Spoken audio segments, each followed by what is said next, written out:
રસ્તે આપણે આમ ચલાવી.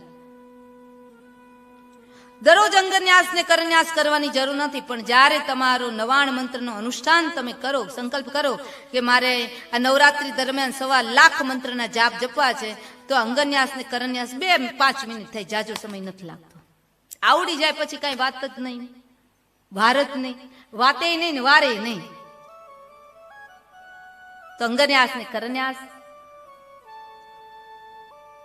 પૂર્વાભિમુખ મુખારવિંદ રાખી, હાથમાં જળ લઈ પહેલા ગણપતિ મહારાજને વંદન, સૂર્યનારાયણ ને વંદન, શિવ ભવાની ને વંદન, સતગુરુના ચરણારવિંદમાં જેની પાસેથી નવાણ મંત્રની દીક્ષા પ્રાપ્ત કરી છે એ સતગુરુના ચરણારવિંદમાં પ્રણામ, અને પછી હાથમાં જળ લઈ અને સંકલ્પ કરવાનો છે. શું કે જે મેં કહ્યું ને કે અદ્ય દિને અદ્ય સમયે માં જગદંબા પ્રીત્યર્થે અથવા પ્રસન્નાર્થે અથવા તમારી જે કોઈ પણ મનોકામના હોય એના અર્થે હું યથાશક્તિ નવાણ. તમારા મગજમાં હોય કે મારે 1.25 લાખ મંત્રનો જાપ કરવો છે, છતાંય 1.25 લાખ બોલતા નહીં ભૂલે ચૂકે. યથાશક્તિ જ બોલજો. મારા ગુરુ મહારાજે મને જે શીખવાડ્યું એ શબ્દ અક્ષરશ હું તમને કહું છું, શબ્દ એમાં ક્યાંય ચૂકાતું નથી.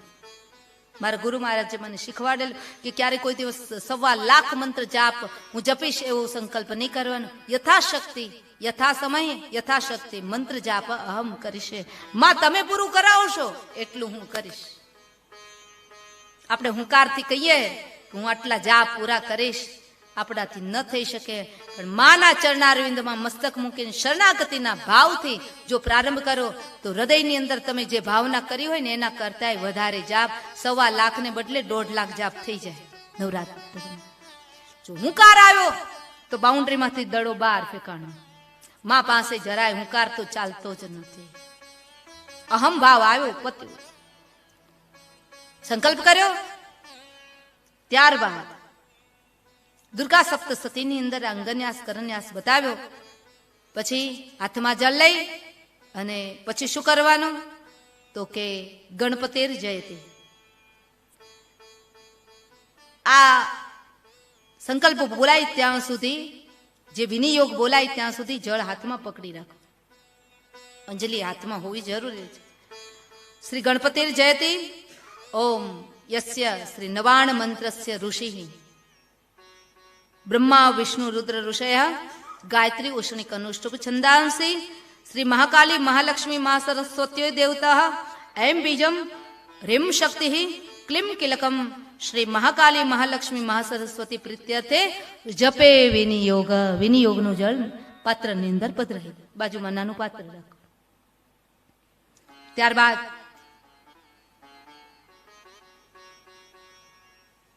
રુદન્યાસ કરવાનો. આ હાથથી, જમણા હાથથી બ્રહ્મા વિષ્ણુ રુદ્ર ઋષિભ્યોય નમઃ. આ 5 આંગળી નમઃ શિરસી. થોડુંક અઘરું પડશે પેલું પણ કઠિન નથી. પછી ગાયત્રી ઉષ્ણિક અનુષ્ટુપ છંદેભ્યોય નમઃ મુખે. આ 5 આંગળી. મહાકાલી મહાલક્ષ્મી મહાસરસ્વતી દેવતાભ્યોય નમઃ રુધિએ. રુદન્યાસ જેને કહેવાય રુધિ. પછી એમ બીજાય ગુહ્યે રીમ શક્તિએ નમઃ. તો કમરથી લઈ અને જે આપણા પગ છે ને પગ સુધી છેક તલી સુધી લઈ જવાના. રીમ શક્તિએ નમઃ પાદયો. એટલે તમારા પાંવ વજ્ર જેવા બની જાય. જ્યાં માતાની શક્તિ નો કવચ જેને આવી જાય, આપણા પાંવ વજ્ર જેવા બની જાય. એટલે માતાના કાર્યમાં તમે ગમે એટલું દોડો પછી થાકો નહીં. ક્લિમ કિલકાય નમઃ નાહો.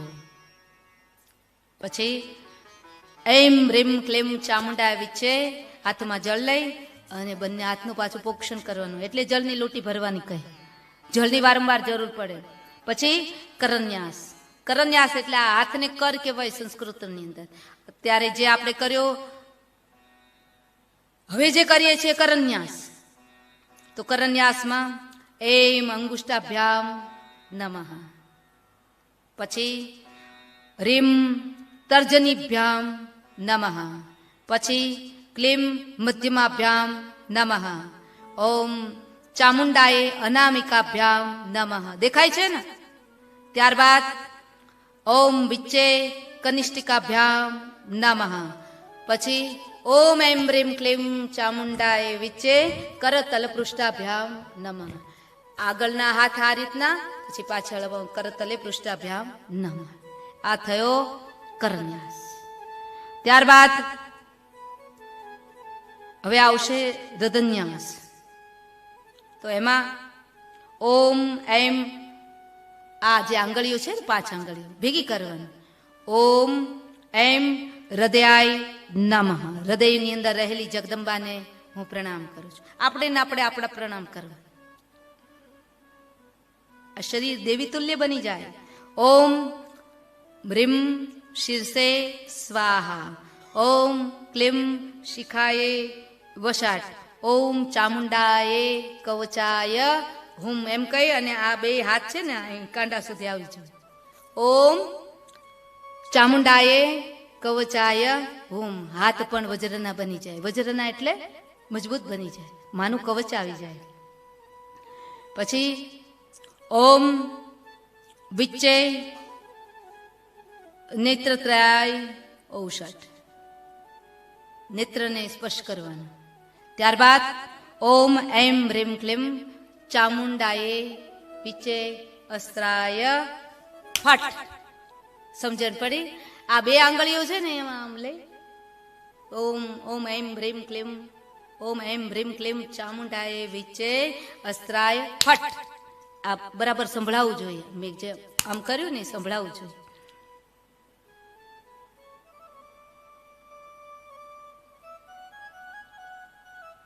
પછી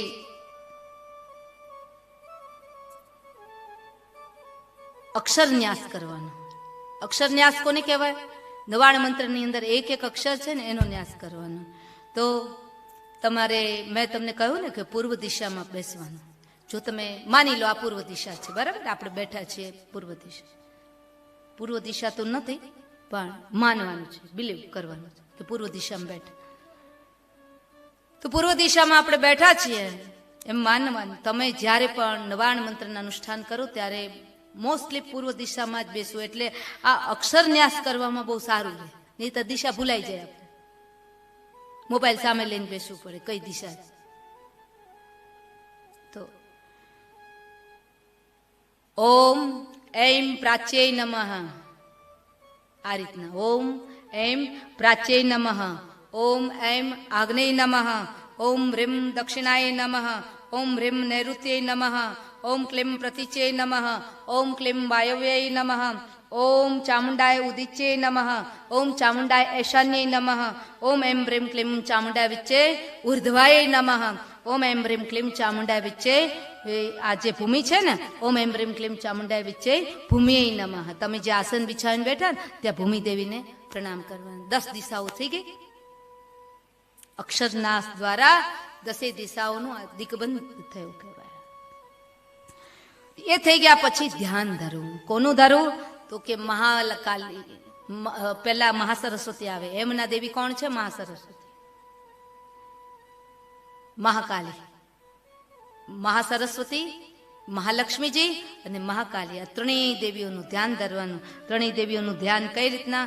તો દુર્ગા સપ્તશતીની અંદર બતાવવામાં આવ્યું કે હે માં, તમે ખડક લઈને હાથમાં બિરાજમાન છો એવી જગદંબા, તમારા હાથમાં ભૂષંડી, તમારા હાથમાં ધનુષ્ય ધારણ કરેલા હે જગદંબા, તમારા ચરણારવિંદની અંદર હું વારંવાર પ્રણામ કરું છું. આ ધ્યાન એટલા માટે ધરવાનું છે કે આપણું મન પવિત્ર બને.